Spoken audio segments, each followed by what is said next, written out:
Questo programma vi è stato offerto da Coltellerie Fox. That's just the way you make me feel. That's just the way you make me feel. So good, so good, so good, so real. That's just the way you make me feel. That's just the way you make me feel. That's just the way you make me feel. Love it, so please don't stop it. You got me riding in your jean pocket, laying your body on the shag carpet. Oh, you know I love it, so please don't stop it. It's like a powerful with a little bit of tender and emotional sexual.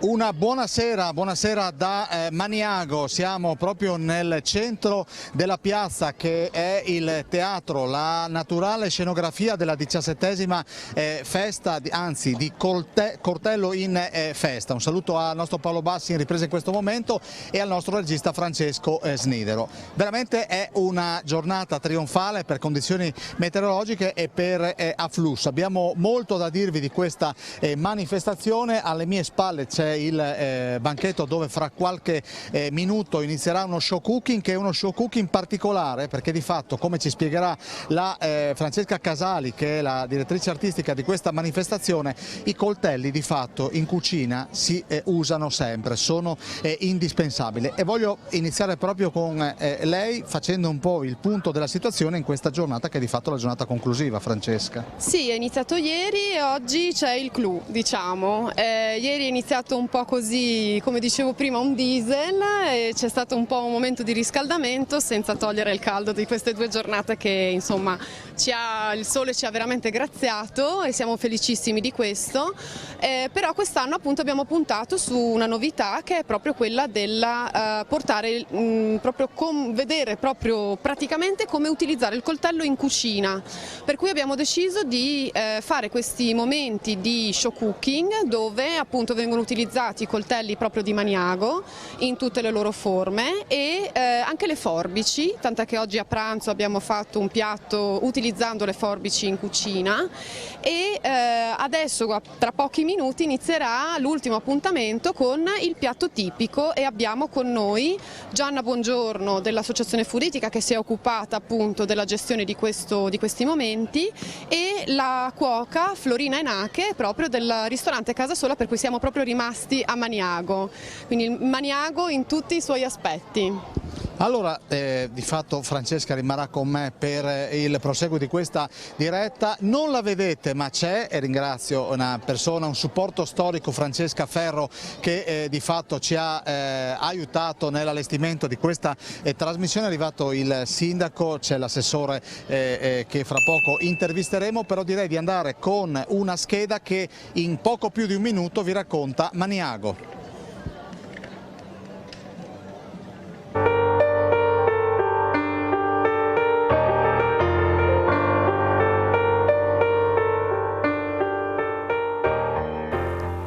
L'ingresso ufficiale di Maniago nella storia è datato 12 gennaio 981, quando per la prima volta viene citato in un documento ufficiale. Si tratta di un diploma firmato dall'imperatore Ottone II, con cui veniva confermata al patriarcato di Aquileia il possesso della corte di Maniago.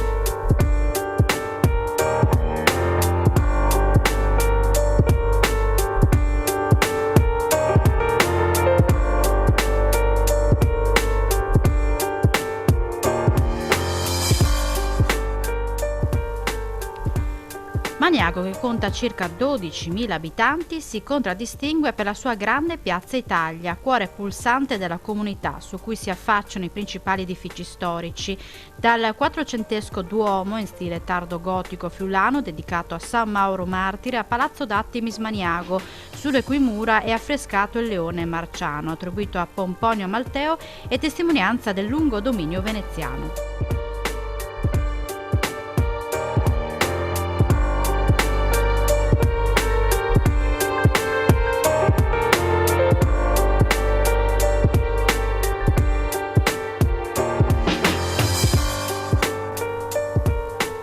colle, alle spalle del palazzo, sorgono le rovine dell'antico castello, costruito probabilmente nell'XI secolo e definitivamente abbandonato nel corso del Seicento.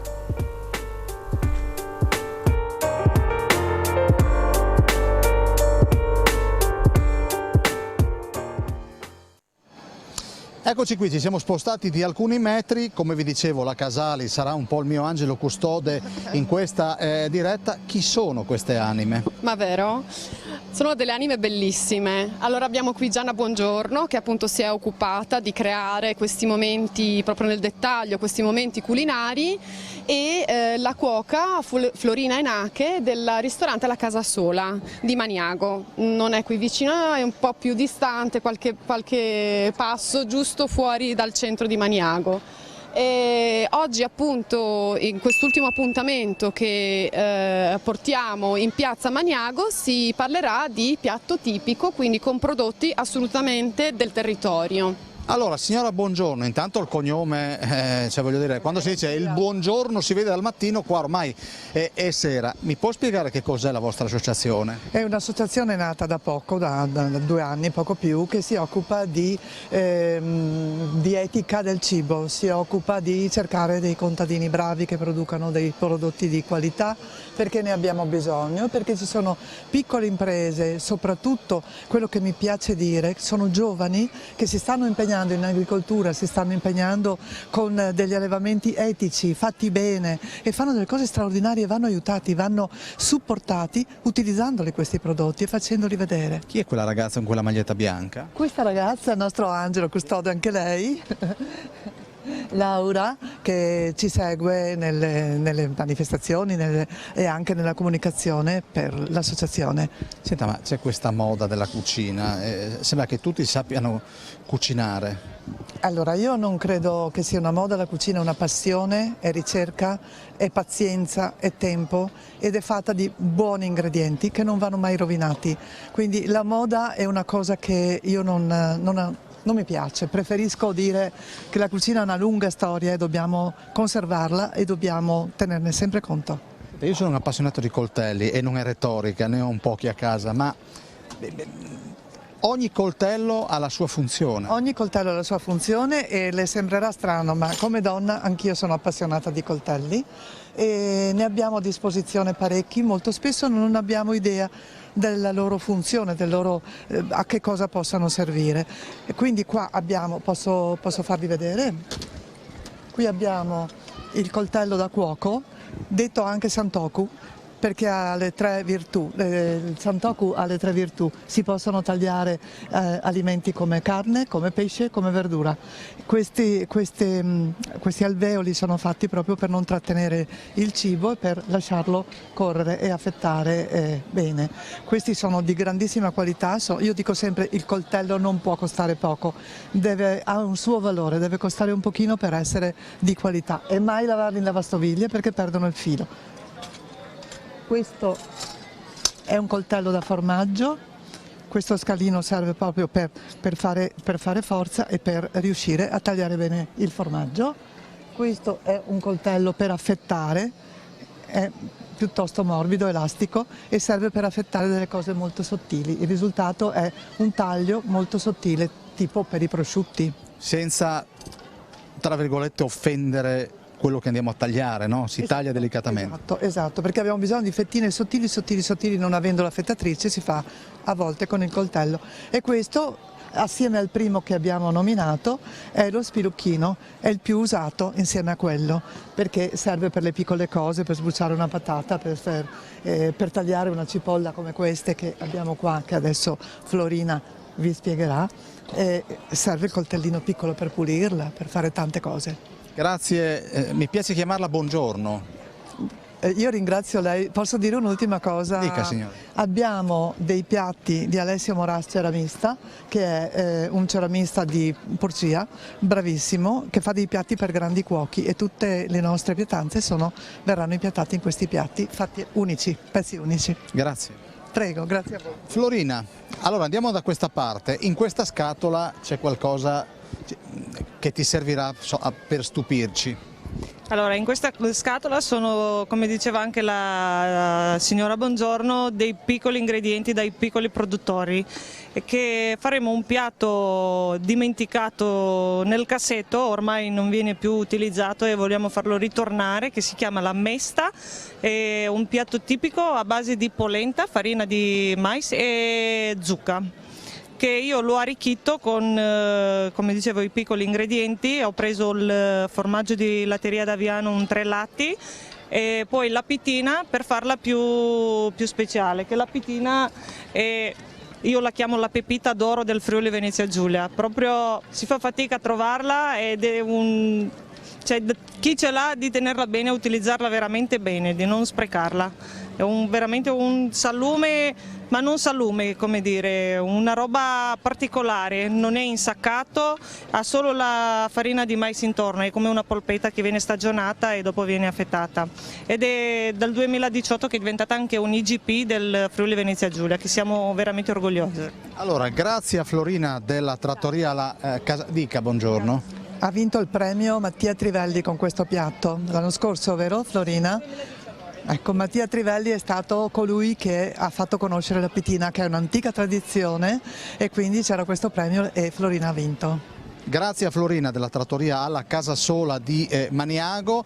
Alle spalle del nostro Paolo ci sono già delle persone che si sono accomodate e fra poco ci sarà lo show cooking. Noi andiamo velocemente in pubblicità perché dobbiamo mostrarvi qualcosa di interessante alle nostre spalle. Con quelle spade non si taglia la pittina, sarebbe un po' impegnativo. Abbiamo il coltello speciale. A tra poco. I got power with a little bit of tender and emotional sexual. Seconda parte del nostro Telefriuli Estate, vi ricordo che siamo a Maniago, vi stiamo raccontando in diretta la 17ª edizione di Coltello in Festa. Vediamo se abbiamo... Buongiorno. Eccolo qua, grazie, siamo vicino al banco dove ci sono delle spade. Lei è? Io sono Moreno dei Ricci della scuola Opera Nova, vedete lì il nostro roll up. Siamo un'associazione di arti marziali, di riscoperta delle arti marziali antiche europee, dove principalmente il nostro obiettivo è quello di ricostruire il sistema di combattimento con l'arma bianca antico, che come potete vedere dal trattato che abbiamo esposto, che è una copia di un trattato del Cinquecento di un noto maestro italiano di nome Achille Marozzo, che scrive nel 1536 un'opera molto importante che lascia testimonianza di un sistema di combattimento ormai decaduto nel tempo, ma che è stato riscoperto negli ultimi 25-30 anni e ricostruito in ogni sua forma, appunto per riuscire a ricreare il sistema di combattimento antico, ovviamente in sicurezza, con spade e attrezzature idonee per poter riuscire a risviluppare il sistema e applicarlo il più verosimilmente possibile. Senta, in questo momento è in corso un combattimento. Esatto, questa è una simulazione di combattimento che noi chiamiamo assalto libero, dove i due tiratori ovviamente non sanno cosa l'avversario sta facendo, quindi è libero completamente, è un combattimento a impatto pieno, dove l'obiettivo è quello di colpire l'avversario senza essere colpiti. I gesti che vedete non sono altro che la ricreazione di quei gesti che abbiamo ritrovato e riscoperto nei trattati antichi e che ci danno la possibilità di poter ricostruire il sistema di combattimento nella sua pienezza. Senta, grazie per la sintesi, ci ha spiegato in maniera esaustiva che cosa sta succedendo in questo momento e il combattimento è ancora in corso, grazie della vostra presenza. E io vado avanti e incontro il sindaco di Maniago, Carli, che non sta combattendo lì, ma come tutti i sindaci mi verrebbe a dire di questo mondo, ma mi restringo alla nostra regione, combatte ogni giorno il municipio. Certo, infatti stavo dicendo ovviamente con toni scherzosi che potrebbe essere un buon metodo quello delle armi antiche per dirimere alcune controversie in Consiglio Comunale e anche in Consiglio Regionale. No, a parte gli scherzi, insomma, io sono veramente molto felice di questa edizione della ripartenza di Coltello in Festa. È un'edizione dove ci sono persone, ci si muove con tranquillità, con serenità e soprattutto c'è la voglia di ritrovarsi, di stare insieme e di riscoprire il nostro territorio. Credo che questa sia stata soprattutto la scommessa vinta, perché sappiamo tutti che in un momento come questo non è facile organizzare manifestazioni, e credo che quindi vada anche da parte mia, che ho solo l'onore di essere il primo cittadino, il ringraziamento a tutti quanti coloro i quali hanno organizzato questa manifestazione, in primis l'assessore Cristina Querin, ma e tutte le associazioni di categoria, sia quelle dei produttori sia anche la Rinata Proloco. Ecco, questa è soprattutto una festa di comunità che vuole far conoscere il territorio al Friuli e anche fuori dal Friuli. E a proposito di festa dei coltelli, la nostra Sabot ha preparato una scheda che anche in questo caso breve, indolore e speriamo efficace. Quindi la scheda, e poi ci troviamo da un'altra parte con l'assessore ancora Spade.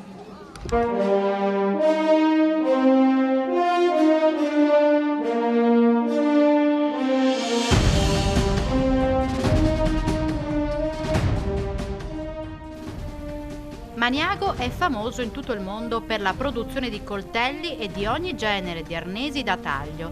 Si può datare 1453 l'inizio della storia dei fabbri maniaghesi, quando Niccolò di Maniago ottenne dal magistrato delle acque di Venezia il permesso di incanalare in una roggia l'acqua del torrente Colvera. Lungo la stessa roggia, in corrispondenza di adeguati salti di quota, vennero costruiti diversi battiferri, all'interno dei quali si iniziarono a produrre, oltre agli strumenti per l'agricoltura, anche spade e armi d'asta per la Repubblica di Venezia. Da allora Maniago ha dato i natali a centinaia di fabbri e coltellinai e oggi è sede del distretto delle coltellerie, formato da 9 comuni del mandamento, che impiega circa 1000 addetti nel solo ciclo produttivo degli articoli da taglio e si qualifica come secondo polo industriale della provincia di Pordenone. L'edificio che ospitò dal 1907 la prima grande fabbrica di coltelli di Maniago è oggi sede del Museo dell'Arte Fabbrile e delle Coltellerie, all'interno del quale sono ricostruiti gli ambienti di lavoro e esposte le principali produzioni passate e presenti dell'industria cittadina.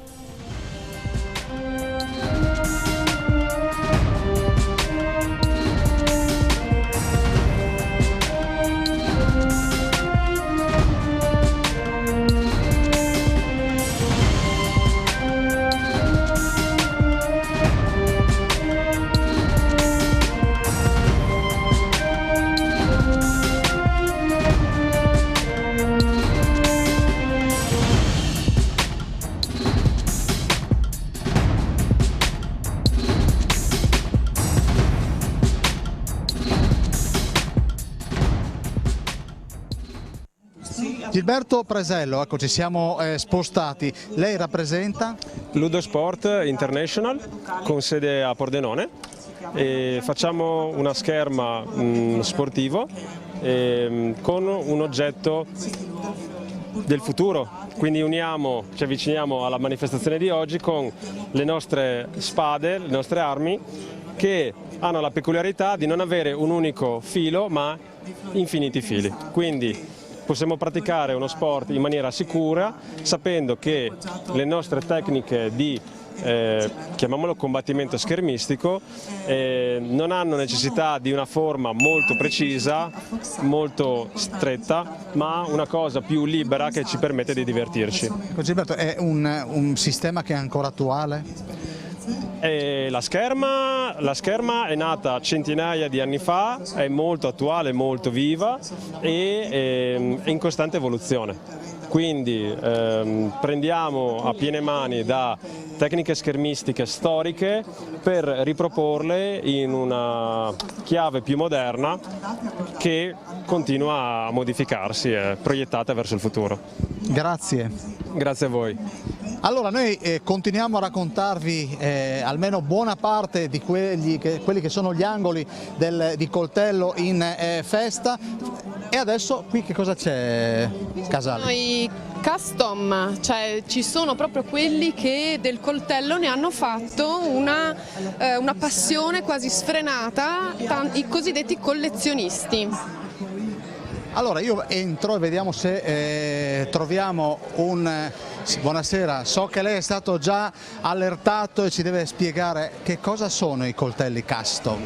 Sono praticamente coltelli artigianali dove un signore che si chiama coltellinaio praticamente dalla barra d'acciaio porta a fine compimento il lavoro, ed è un lavoro tutto, come dire, step by step, molare, fare il manico, studiare, si parte tutto dal disegno, quindi hai un disegno, hai una situazione da seguire e quindi inizia il lavoro piano piano, e per cui... Senta, che uso si può fare di questi coltelli? Ma diciamo c'è uso da caccia, uso da cucina, uso semplicemente per la materia più normale del mondo, tagliarsi un bel panino e mettere il salame, prosciutto.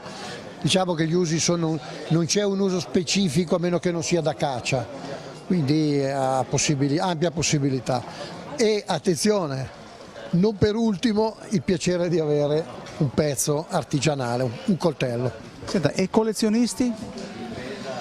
Collezionisti sono molto assidui nel frequentare il mondo dell'artigianato, hanno veramente una, come posso dire, una predilezione. Poi ci sono collezionisti che hanno i loro punti di riferimento e collezionisti dove hanno un ampio raggio di visione, per cui il mondo artigianale è molto seguito dal collezionista. Allora, vedete che in questo momento questo signore che cosa sta spiegando? Praticamente sta spiegando la composizione del coltello, che acciaio è, che composizione ha dall'acciaio, manico, insomma tutta una situazione dove sta radiografando il coltello, ecco. Piano piano lo sta radiografando, lo sta spiegando, perché poi il mondo non è fatto solo di collezionisti, ma anche chi si avvicina saltuariamente, diciamo, al mondo artigianale, per cui ha bisogno di un minimo di supporto. Grazie. A voi. Attenzione, posso dire l'ultima cosa? Complimenti alla Fiera di Maniago. Tutto qua. Promossa. Promossa. Grazie a lei. Allora noi adesso ci spostiamo, caro Bassi, facciamo quella che a te piace, che si chiama camionabile, e adesso dovremmo uscire perché ho visto che la Ferro mi ha già come un vigile urbano indicato la retta via, e la Querin che mi precede non è una maratona ma è l'assessore del comune di Maniago, la sente un po' sua questa festa. Sì, devo dire che è una manifestazione nella quale c'è una grandissima partecipazione, è un'opera collettiva, è un po' mia perché ci sono dentro da quando sono in amministrazione, ma di fatto c'è una squadra fortissima che lavora, e qui parlo del team del Museo delle Coltellerie, dell'ufficio turistico, ma anche tantissimo volontariato, tantissima professionalità negli uffici che permette di creare una manifestazione di alto livello. Quindi quest'anno l'Ecomuseo Lisaganis ha collaborato con la Proloco e con altre realtà veramente per interfacciarsi con le attività produttive e le attività commerciali, perché il nostro obiettivo è questo, portare serenità, un evento che nuovamente porti le persone a stare insieme, ma anche portare economia al territorio sia dal lato produttivo sia dal lato commerciale. Allora, il sindaco prima diceva Coltello in Festa, l'edizione della ripartenza, i numeri vi danno ragione. Sì, noi devo dire abbiamo avuto dei risultati anche superiori alle aspettative. Purtroppo con la situazione complessiva abbiamo fatto molta fatica ad organizzare questo evento quest'anno, però questa scelta ci ha dato ragione. Le persone hanno voglia di stare insieme, hanno voglia di ritornare in piazza e di riscoprire i coltelli di Maniago. Tante persone da fuori, da tutta Italia, forse mancano un pochino gli stranieri ovviamente perché ci sono una serie di limiti, però gli ospiti sono stati veramente tantissimi ed era questo il nostro obiettivo, portare il turismo di nuovo a Maniago. Allora, Querin ha visto Bassi, donerebbe un coltello a Bassi? Io donerei un coltello a tutti, un coltello non è pericoloso. Quindi ecco, veramente ognuno di noi non solo lo può avere, ma devo dire quanti ne abbiamo a casa nostra, quante cose ci servono, i coltelli, le lame. Guardi, Bassi sicuramente i coltelli li usa per tagliare il salame, perché è un mangione, guardi, è in salute. Ovviamente lo dico con affetto, alle spalle di Bassi c'è il gruppo folcloristico resiano, ma prima dobbiamo andare in pubblicità, Querin. Lei cosa dice, andiamo? Io direi andiamo. Andiamo. It's like a powerful with a little bit of tender and emotional sexual. Ed eccoci con voi, Dino Valente, presidente del gruppo folcloristico di Resia. Li abbiamo conosciuti perché abbiamo dedicato giustamente un'intera puntata dello Scrigno. Sono qui perché ovviamente festa del coltello in festa e anche festa degli Arotini. Presidente, veramente in un minuto, adesso loro ci dedicheranno un brano e poi noi ci sposteremo. Siamo contenti, ho ringraziato anche personalmente l'assessore e il comune di Maniago per averci invitato al coltello in festa per presenziare e portare anche qui nel maniaghese, in Maniago, la nostra tradizione, la nostra musica, la nostra danza. Favoriti anche dal bel tempo, i ragazzi sono bravi, impegnati, vedo che c'è anche parecchia attenzione da parte della gente. Comunque la nostra, noi vogliamo far conoscere e portare in giro per il mondo a conoscere la nostra tradizione e siamo venuti anche oggi, siamo ben contenti e lieti di essere venuti qui, di allietare questa bellissima festa in una bellissima piazza. Cosa ci fanno sentire? Adesso non so cosa ci fanno sentire dalla Lipa Mamarizza.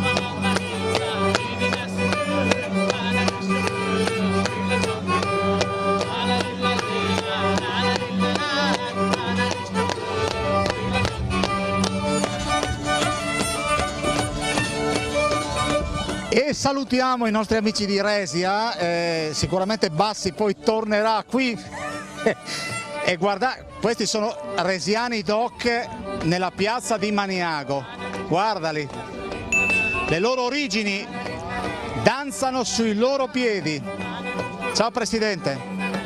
E allora noi adesso ci spostiamo e andiamo, caro Assessore, a beccarci gli Arotini e poi i Forgiatori. Certamente, sono degli ospiti ormai fissi della nostra manifestazione, perché il mondo delle coltellerie non è solo Maniago. Maniago è vero, è uno dei fulcri più importanti italiani per quel che riguarda le coltellerie, è la capitale delle coltellerie, ma proprio per questo i nostri ospiti sono sempre graditissimi, i nostri amici della Valle Resia e i nostri amici appunto forgiatori e bergamaschi. Siamo, come si suol dire, fratelli di lame. Fratelli di... questa non so se te la sei preparata, Assessore, ma fratelli di lame è una bella cosa. Adesso vado da questo Arotino. Buonasera. Scusi se la distrago. Buonasera dottor Paroni. Come sta? Molto bene, lei? Guardi, adesso che la vedo sto ancora meglio. Perfetto. Mi può dire chi è stato il suo maestro? Mio papà. Mio papà mi ha insegnato questo lavoro da quando avevo 4 anni. E quindi ho proseguito in questa attività che è meravigliosa. Senta, quanto è difficile e quante soddisfazioni dà? La difficoltà è tanta perché per imparare questo mestiere ci vogliono anni. La soddisfazione è inestimabile, non ci sono paragoni per dire quanto è bello fare questo mestiere e portarlo avanti e magari anche insegnarlo a qualcun altro. Chi sono i tuoi compagni di viaggio di oggi? I compagni di viaggio di oggi, c'è il mio vicepresidente, noi facciamo parte dell'associazione degli Arotini della Varresia, io sono il presidente, purtroppo per me, Lino Larotino di Treviso è il vicepresidente e di Cantone un altro dei nostri associati che sta imparando a fare l'arrotino. Sta imparando, quindi c'è spazio, eh? Sì, ce n'è tanto spazio per questo mestiere, quindi noi siamo aperti anche per dare qualcosa di più ai nostri amici che vogliono imparare questo mestiere. Grazie caro. Grazie Daniele, buona giornata. Allora, grazie agli arrotini della Varresia, siamo pronti, assessore, per andare dai forgiatori. Il nostro Bassi è qui, ma quando tu a Bassi parli di Varresia non capisce, un po' come le bambole del Museo di Podrecca di Cividale. Lui è un grande estimatore. Adesso dovremo trovare, e qui invece cosa succede? Ecco, qui come vedete i forgiatori della Serenissima non sono veneti, ma sono bergamaschi. Sono i nostri amici che lavorano la forgia come si faceva e si fa da tradizione, e quindi danno delle dimostrazioni proprio in piazza alle persone che desiderano proprio vedere con i loro occhi come si trasforma il metallo, come da un semplice pezzo di metallo si evolve poi in uno strumento di utilità. Come nasce un coltello, ecco, lo possiamo vedere sotto i nostri occhi e non c'è niente di più affascinante, perché come si vede i bambini sono i primi che si accostano a questo stand e veramente sono affascinati, ma devo dire che anche gli adulti vedono in tutto questo una certa magia. Allora io provo, perché vediamo chi è che mi può, chiedo al nostro Paolo Bassi di seguirmi da questa parte, così mostriamo veramente in tempo reale il fuoco. Buonasera. Buonasera. Buonasera. Questa è un po' la sala parto, visto che adesso mi abbino, non so se sarò all'altezza di quello che ha detto prima l'assessore alla cultura, questa è la sala parto, qui nascono i coltelli. Esatto, nascono i coltelli con un'antica tecnica, quella della bollitura meccanica, che è l'unico modo che avevano in passato per unire due pezzi d'acciaio, senza la corrente elettrica che è venuta dopo con le relative macchine per le saldature.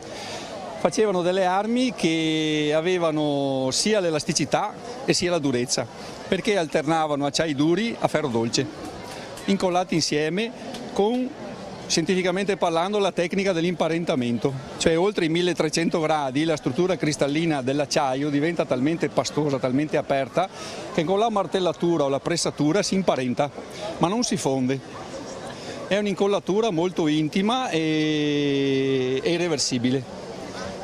E in questo modo si ottenevano delle armi che avevano entrambe le caratteristiche, non si spezzavano e tenevano il filo. A voi cosa state aspettando in questo momento? Abbiamo messo una billetta in acciaio composta da più strati e da più acciai e stiamo facendo la moltiplicazione degli strati. Praticamente siamo partiti da 7 strati, si saldano, si allungano, poi si taglia in due la billetta, si raddoppia e diventa 14. Poi dentro 28, poi 56 e così via. Quanto caldo fa là dentro? Il carbon coke arriva anche a fondere l'acciaio, quindi oltre i 1500 gradi, perché industrialmente ancora adesso negli altoforni si usa il carbone, che è tanto discusso anche per le emissioni di anidride carbonica eccetera. Noi perché avvenga la saldatura per bollitura dobbiamo essere sui 1300 gradi. 1300 gradi, quindi 30 quindi siamo a 1330 in questo momento, col sole che ci batte. Esatto, se sommiamo anche i 30 gradi della temperatura. Da dove arriva? Di Dolo, provincia di Venezia. Poi c'è un amico di Feltre e uno di Ferrara. Siamo delle persone che hanno la stessa passione, poi con i social ci ritroviamo, ci attiriamo come le calamite. Senta, grazie e buon lavoro. Grazie, arrivederci. Allora, io adesso vorrei uscire da questo ring, perché dobbiamo mostrarvi il museo che ho visitato prima, il Museo dell'Arte Fabbrile più che febbrile, e quindi abbiamo incontrato l'operatrice museale. Questo è un locale della piazza di Maniago, e quindi se il nostro snidero è pronto possiamo mandare l'intervista che ho realizzato prima al Museo dell'Arte Fabbrile. Sono con Paola Fantin, ve l'avevo promesso, l'avremmo incontrata, è di fatto un'operatrice del Museo dell'Arte Fabrile e ci sta per spiegare che cos'è la nuova esposizione, la Memoria, Fantin. La memoria è un progetto di comunità che è partito all'interno del museo nel 2016. È un progetto che porta però il museo fuori dal museo. Questo è un museo etnografico, è un museo della comunità, aperto prima di tutto alla comunità.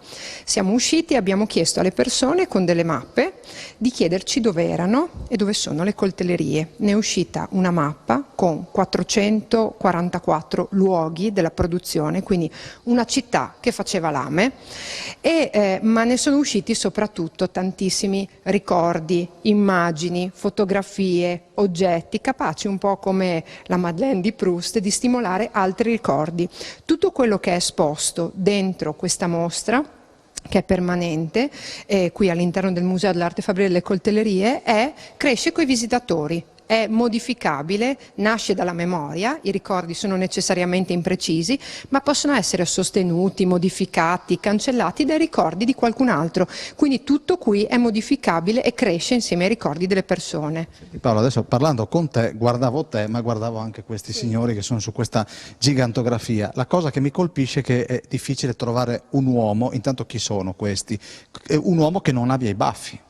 Sì, questo è molto curioso, è una foto del 1924 scattata proprio fuori da quello che oggi è il Museo dell'Arte Fabrile delle Coltellerie, ma che all'epoca era appunto il Coricama, Coltellerie Riunite di Caslino Maniago, il primo grande stabilimento industriale per la produzione di lame a Maniago, aperto nel 1907.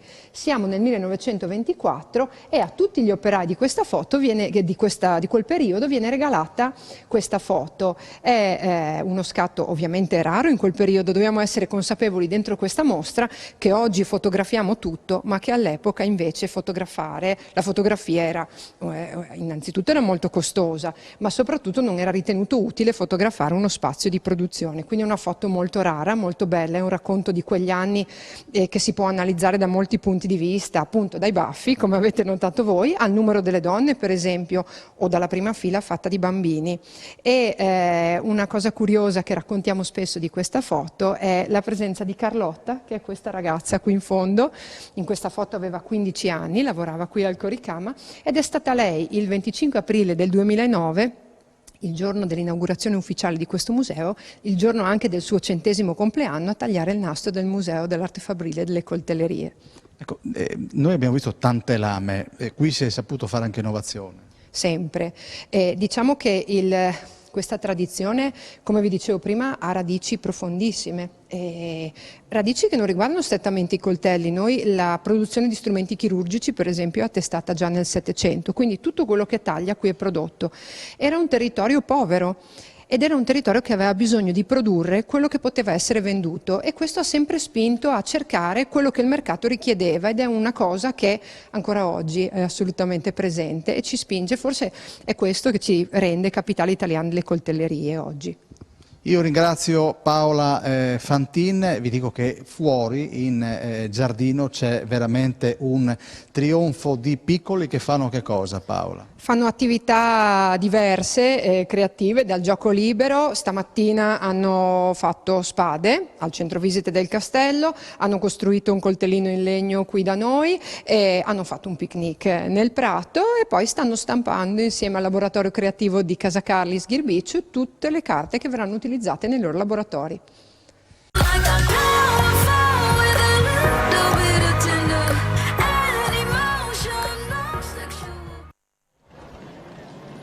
Ed eccoci con voi ancora dalla piazza di Maniago. Gianfranco Maserin, un nome, anzi un cognome che di fatto è un marchio di garanzia per l'industria del coltello dal 1960, come spiega questo slogan qui ai piedi di queste vetrine. Quanto vi siete voluti? Bene, in questi anni abbiamo fatto molto perché, diciamo, da una piccola azienda artigiana che ha fondato mio papà nel 1960 siamo arrivati quest'anno al 61° anno di attività, e la nostra azienda adesso, con i macchinari che ha adottato, fa tutto il ciclo produttivo interno, dalla materia prima riusciamo a fare il prodotto finito, taglio laser, macchina a controllo numerico e via dicendo.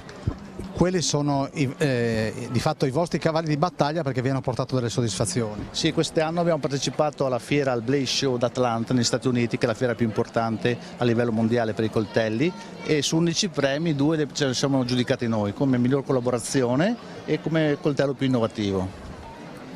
Se ti dico Terry Giacomello, tu cosa mi rispondi?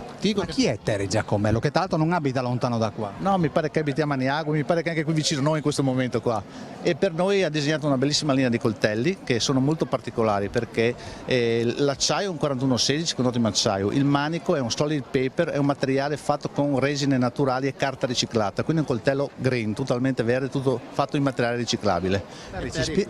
Ti puoi spiegare questo rapporto con il coltello da parte tua? Ma questo rapporto con il coltello è nato da una collaborazione con Gianfranco e volevamo appunto fare una linea di cucina per i professionisti, chiaramente, e dopo una serie di prove durate circa un mese e mezzo siamo riusciti a mettere a punto questo coltello che devo dire la verità è ottimo, è leggero ed è molto affidabile. Qual è il coltello che taglia bene? Tutti i nostri tagliano bene, perché dico con le prove che abbiamo fatto e dei test e poi è sempre soggettivo, no? Per quanto riguarda il lavoro che abbiamo fatto noi è un coltello molto comodo e molto facile da usare e soprattutto tiene il filo in maniera incredibile. Senti, i piatti ti vengono tutti bene, ma una ricetta così, una giornata calda di quasi fine estate come oggi? Una ricetta calda come oggi, direi che un frigo potrebbe starci bene, sai? Siamo anche in tema, in territorio, quindi potrebbe comunque starci bene una giornata come oggi. C'è un po' di aria, c'è un po' di fresco, quindi va bene. Senti, il tuo rapporto con la cucina? Ma il mio rapporto con la cucina è nato fin da piccolino, no? Io ho iniziato con la mamma in un ristorante di famiglia e siamo andati avanti così, insomma, lavorando poco a poco. Ti sei appassionato, hai fatto la scuola, hai girato il mondo e poi alla fine, insomma, sei diventato un cuoco che sa cucinare, no? Sei un volto riconoscibile.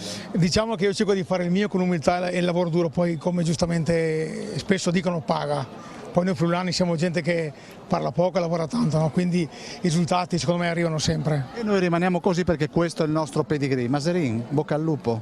Dove hai preso i premi? Atlanta, Stati Uniti.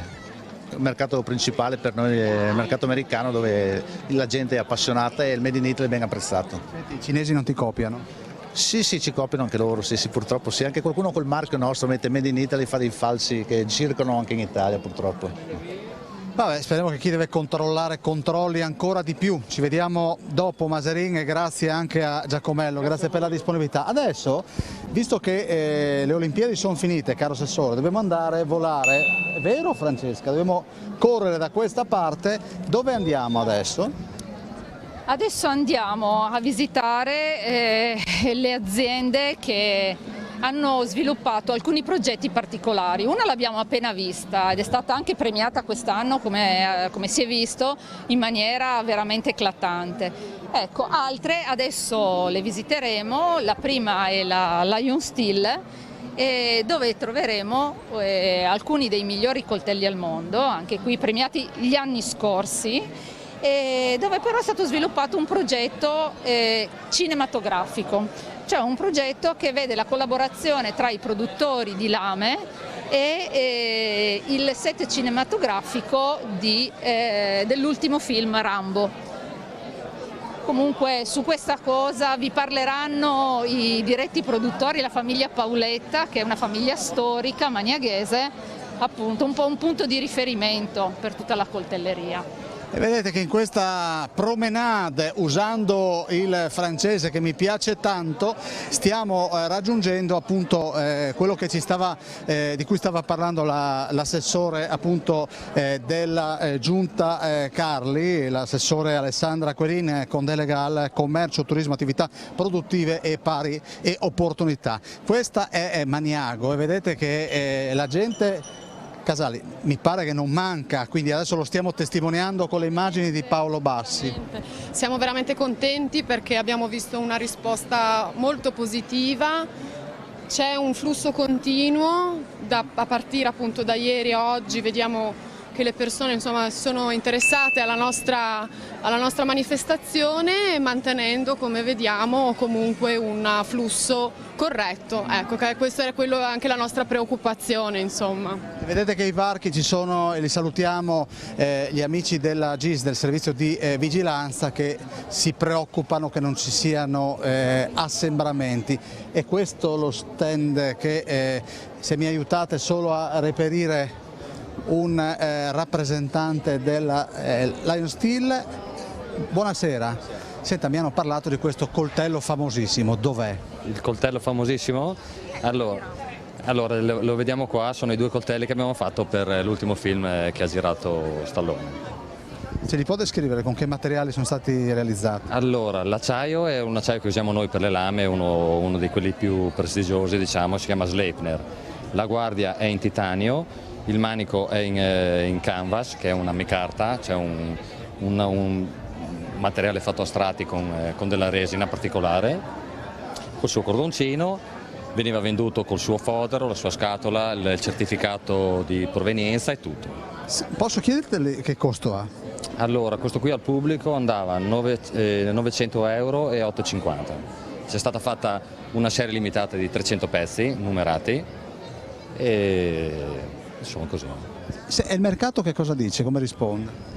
Risponde bene, soprattutto su questo settore qui, perché c'è molta, diciamo, Stallone come Rambo è rinomato e quindi per forza di cose funziona la cosa. Tira e come, quindi questo era il coltello di Rambo. Casali, noi adesso stiamo per esaurire il nostro tempo, il nostro Bassi ci dirà grazie al rappresentante della Lion Steel, noi avanziamo e via Roma continua a essere una vetrina continua delle coltellerie maniaghesi. Assolutamente, qui vediamo che ci sono moltissimi altri stand e anche in questo caso vediamo insomma che c'è grandissimo interesse. Abbiamo visto e abbiamo percepito da parte dei produttori di coltelli che c'è grandissimo interesse e soprattutto richiesta da parte di persone che hanno grande passione dei coltelli, ma con richieste molto dettagliate e molto specifiche. E sappiamo che, come dicevamo anche prima, per quanto riguarda i coltelli in cucina, se vogliamo un coltello di qualità dobbiamo magari fare anche un investimento, diciamo, significativo. Ebbene, abbiamo visto e ci hanno riferito che la gente non ha paura di cercare la qualità e di spendere quell'euro in più, proprio perché portare a casa un coltello di Magnago è veramente una cosa di valore, di grande valore. Ecco, e quindi come ci diceva prima un'intervistata, il coltello che vale è il coltello che costa? Certo, insomma, il lavoro di questi creatori di coltelli, sono designer, sono studiosi, ricercatori proprio della qualità e giustamente deve essere ricompensato e deve essere riconosciuto, insomma, anche da chi lo acquista. Grazie alla Casali e all'assessore che mi stanno accompagnando, anche perché abbiamo dei momenti nei quali ci sono degli spazi vuoti fra un stand e l'altro, quindi io direi di andare, vediamo da chi potrà andare a quel signore. Buonasera, venga, dovete decidere perché siamo in diretta, quindi scelgo io. Buonasera. Buonasera. Allora, Nocente, che vetrine sono e che cosa vogliono rappresentare? Allora, qui abbiamo la nostra produzione storica di coltelli, questi più tradizionali, multiuso, che sono quelli che vanno per la maggiore, altrimenti abbiamo anche cose più recenti come anche il nostro coltello girevole che si può vedere in quella vetrina lì. È un po' un colpo d'occhio sulla produzione della nostra ditta, cose storiche, cose attuali ancora in produzione. La vostra azienda nasce quando? Nel 1951, la nostra azienda è stata fondata, a dire il vero, nel 1950, però la produzione in realtà di mio nonno, miei nonni, era da molto prima, da molto giovani. Hanno incominciato. Grazie Nocen, noi dobbiamo andare a chiudere, abbiamo ancora uno stand, Paolo, poi permesso, buonasera. qual è lo stand, perché siamo in chiusura, perché altrimenti, cara Francesca, sforiamo in maniera clamorosa, e quindi vedete questo è lo stand, sono gli stand, ed eccoci qui. Questo è lo stand che stiamo cercando. Buonasera. Buonasera, benvenuti. Grazie dell'accoglienza. Voi rappresentate? La Fox, la coltelleria Fox di Maniago, ovviamente. Siete qui. Che passi avete fatto negli anni? I passi degli anni?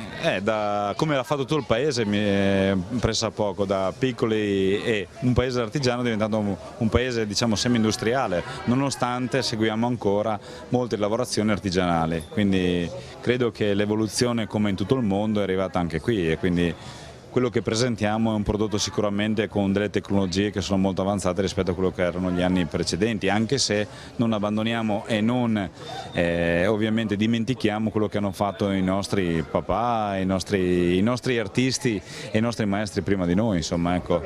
Senta, sono cambiati i materiali ed è cambiato anche il sistema di lavorazione? I materiali sono cambiati in parte, nel senso che si sono aggiunti, però continuiamo a utilizzare anche i materiali tradizionali, perché comunque i materiali di una volta, il corno, il cervo, il legno, vengono ancora utilizzati, e anche negli acciai i vecchi materiali comunque vengono utilizzati. Ne abbiamo solamente aggiunti altri perché il mercato ce li ha chiesti, ovviamente, e quindi ci adattiamo alla moda che detta il tempo e detta anche il modo di costruire, di fare, di proporre. Io la ringrazio, e quindi grazie della disponibilità. Vedete che il nostro Paolo Bassi in maniera accurata riprende questi gioiellini dalle diverse impugnature. Io credo che dobbiamo, forse mi diceva che dovevo andare a chiudere. Casali, se vogliamo dare grazie a Francesca Ferro, vieni che così è l'assessore, visto che mi avete accompagnato in questa bellissima camminata per le vie di Maniago. Prossimo appuntamento, 20 secondi, prossimo appuntamento qui a Maniago?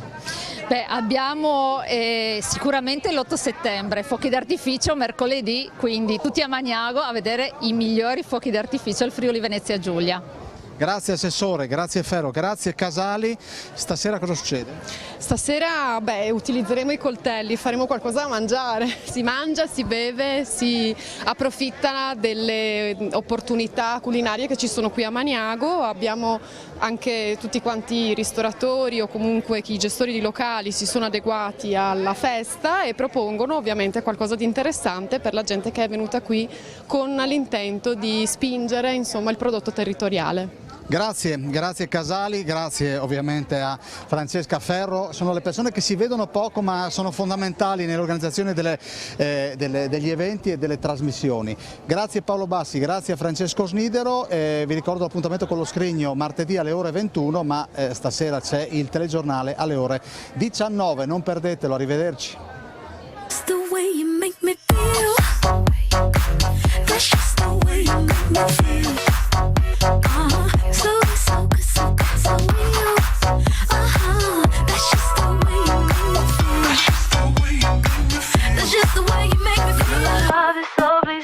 Stop it. You got me right in your jean pocket, laying your body on the shag carpet. Oh, you know I love it, so please don't stop it. It's like I'm down fall with a little bit of tender and emotional sexual. Questo programma vi è offerto da Coltellerie Fox.